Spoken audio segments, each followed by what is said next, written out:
Elmer Davis, CBS News analyst, who returned this week from a 5-week survey of conditions in the British Isles, at this time takes the Columbia Network's nationwide audience on a personally conducted tour of the CBS Newsroom. Mr. Davis will describe one network's coverage of the war. As you all know, the European War is at once the greatest and most difficult assignment radio journalism has had to handle since its inception early in the 20s. The Columbia Broadcasting System was prepared for thorough, precise coverage of the war. And now Elmer Davis, who will return over most of these stations at 8:55 p.m. tonight, Eastern Daylight Saving Time, for his first broadcast under the exclusive sponsorship of Palmolive Soap, will tell you how Columbia covers the war. Mr. Davis. Most of you may be familiar with my nightly broadcasts and perhaps have wondered occasionally about some of the things that take place behind the scenes prior to the broadcast. I would like to tell you now about Columbia's facilities and problems so that you can realize the scope of the forces that are being put to work for you. After a year and a half of war, when many countries have fallen under foreign domination, it's naturally harder than it was in the beginning to get the news, or perhaps rather to get at the truth. For much of the so-called news that comes from Europe these days is not necessarily the same as fact. The story may be utterly untrue, how it passes, with consequent effect on public opinion or on government action, or in the sense that some government or some group has an interest in putting out the story for purposes of its own.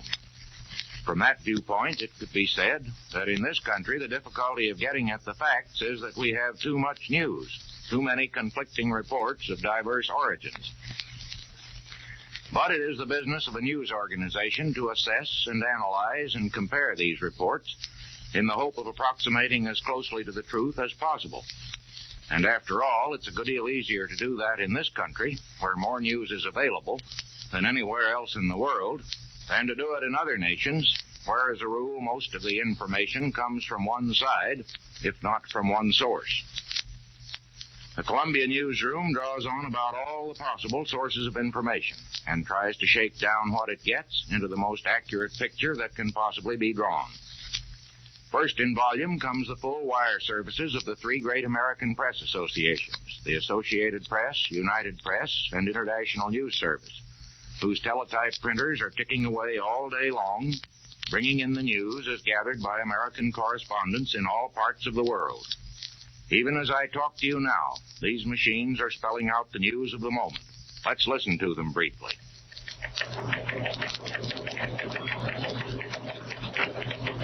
In bulk, most of the news you hear on the air comes from these sources, which are the same, of course, as the sources of most of the news in your daily newspapers. But we believe, or at least we hope, that at Columbia, not being under the obligation to have a big new headline in a precisely limited space for each new edition, we are able to serve that news up with a more judicious estimate of its probable value than is commonly done in print. To do this, we have a staff of news editors who rewrite the news as it comes in, who write it for the ear instead of for the eye. Let us turn on a microphone in the newsroom and hear the clatter of typewriters as news programs are rewritten. Again, you will hear in the background Press Association teletypes.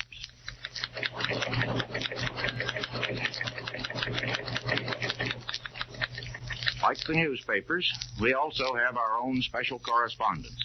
In almost all of Europe, with the exception of Russia, which has never admitted American radio correspondents and allows Press Association correspondents to send nothing but official announcements or material that appears in the government's press, correspondents all over Latin America and in many parts of the Far East as well.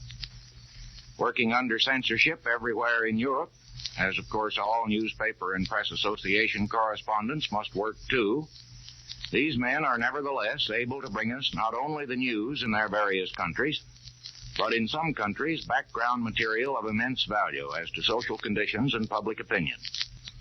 Little of this is now possible in Germany or the occupied countries.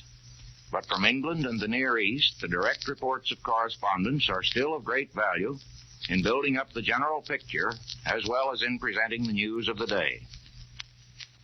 Censorship in England, where I have recently observed it, applies only to matters which government officials regard as likely to give information of military value to the enemy. No correspondent, whether for the air or for the printed page, objects to this in principle. But naturally, there is often considerable disagreement as to whether a given piece of news is likely to fall into that classification. Differences of opinion between government officials on the one hand and broadcasters or news writers on the other, and sometimes differences of opinion between government officials themselves. Some of them would be inclined to be more liberal in releasing news than are the service ministries. But in a pinch, the Admiralty, the War Office, and the Air Ministry have the last word, as perhaps they should have in theory, even if there's often disagreement with their judgment on the part of people who realize the importance of news and opinion in this war, as servicemen very often do not. But there is no censorship over opinion and commentary. Generally speaking, American correspondents are under the same restrictions as the British press, qualified only by the vagaries of individual censors who have some latitude for judgment as to what news is likely to be valuable to the enemy, and sometimes disagree among themselves. American newspaper correspondents sometimes complain that the censorship is easier on the radio correspondents than it is on them. Radio correspondents would not agree with that at all.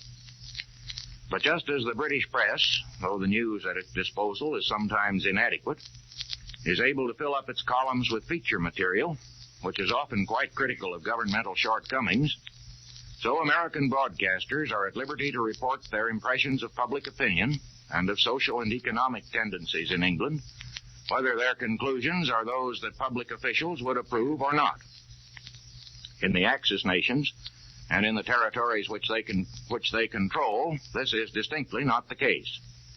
But in England, freedom of speech survives, limited only by precautions of a military nature which everyone approves in principle, even though often disagreeing with their particular application. Supplementing all of these facilities, and of immense value in receiving and assaying the news in such a war as this, is Columbia's shortwave listening station. Here all day long, trained linguists, all of them trained newsmen too, are listening to broadcasts from 24 points in Europe, Asia, or Africa. Broadcasts which being intended for foreign consumption are normally in English, French, German, or Spanish. But our staff of translators is able to handle a number of other languages too. And here from such points as Moscow, Ankara, and Saigon, and Leopoldville, as well as from London and Berlin and other more familiar points of origination, there comes over the air the news that foreign governments want to get across to the outer world, not to mention the broadcasts from 4 or 5 so-called freedom stations, secret transmitters which purport to be operated in Germany or the occupied countries by organizations working against the Nazis. They are operated by such organizations, though it is possible that some of them may be located in England. Now, indeed, much of this news is propaganda. Indeed, practically all of it is propaganda, but propaganda, whether true or false, is apt to be news. From these shortwave broadcasts, we find out what foreign governments want other nations to believe, and it is usually possible to infer what they want other nations to do in support of that belief. Perhaps you would be interested in what goes on in our shortwave listening station.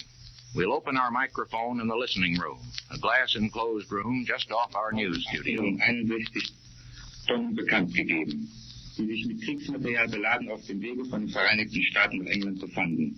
Der englische Tauchertanker Carolyn von 6.160 Tonnen wird ebenfalls als verloren angegeben.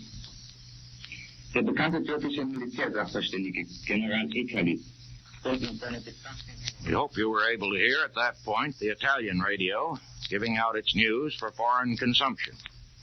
At this same time, our shortwave listening station could also pick up the British Broadcasting Corporation, transmitting at this moment in either Arabic or in Dutch, or the Stockholm radio sending out news in Swedish, and the Algiers radio in French, while to the south of us, Guatemala is shortwaving in Spanish.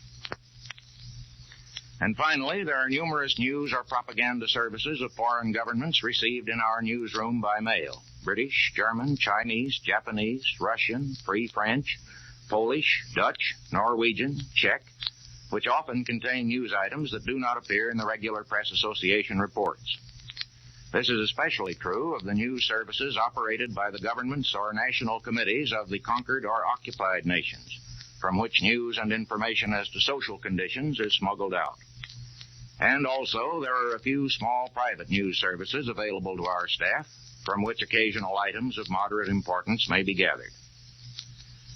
Direct telephone communication between Columbia's foreign correspondents and our news editor permits two-way discussion of the trend of the news and probable developments, so that on both sides of the ocean, members of the Columbia Broadcasting System news staff have a better idea of what to look forward to in the days ahead. Now you will hear Paul White, our Director of News Broadcasts, and Edward R. Morrow, Chief of our London staff. This process of setting future programs, exchanging information, and passing on assignments takes place at least twice daily. Hello, CBS London. Hello, London. Hello, Paul. First, I want to check tonight's 2330. That's the Gulf program.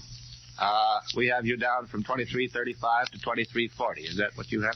Right, and under Cairo. Yes, you will introduce Cairo. I believe it's to be Cecil Brown. It might possibly be Charlie. And will you have a chance to listen to Cairo on the Q channel before you go on? Right. What is your report on that program? How does it shape up now? Which one, Paul? On the 2335. Oh, well, it looks now as though the only thing that's going to be up is a little more detail on the Crete story. And Alexander's broadcast to the Navy, which he will be doing in about 4 or 5 minutes' time. You haven't heard anything more from Lee White, have you? Hello? Hello, London. Yes, Paul. London, I'm not hearing you in my phones now, but I know that you're probably coming in all right so that you can be heard on the air. Will you, and we can take it down stenographically elsewhere, will you tell us something about this Round London program that we're planning now either for June 7 or June 14? Right. It's not yet set definitely, but it looks as though it will be the 14th. And what I thought we'd do would be to open the show in a hospital and then move over to an anti-aircraft gun position where the predicting and the calculating is being done by women. And then a pickup from the Piccadilly Circus subway station and a rumba band from a nightclub, and then end with about 45 seconds from the top of Big Ben. That's fine, Ed. I put on another pair of phones, and I heard the last part of that. That program is now planned over here our time from 6:35 to 7, one of those Saturdays. And that'll be 2235 to 2300 GMT. Right. Have you heard anything further in regard to this proposed broadcast between Herbert Morrison and Mayor LaGuardia? No, it's definitely on from this end, and it's only a case of straightening out the times when we can get LaGuardia and Morrison both free at the same time. That's swell. All right, I'll see you before the 7:30 show. Right. Paul, one other thing. Would you check with John Wynant on this broadcast with Bev and the Minister later tomorrow night? All the sources we have described comes into the Columbia newsroom for sifting by our staff.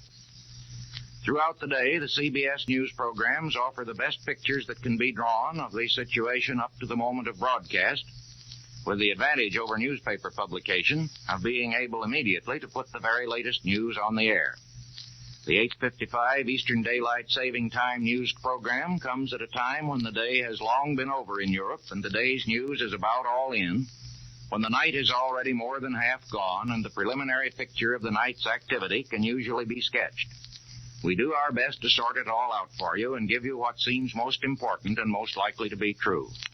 You have been listening to Elmer Davis, CBS News analyst, tell how Columbia assembles and analyzes the day's news for the American listening public. Elmer Davis has just returned from a 5-week survey of conditions in the British Isles. And later this evening at 8:55 p.m. Eastern Daylight Saving Time, he will be heard over most of these stations under the exclusive sponsorship of the Palmolive Soap Company. This is the Columbia Broadcasting System.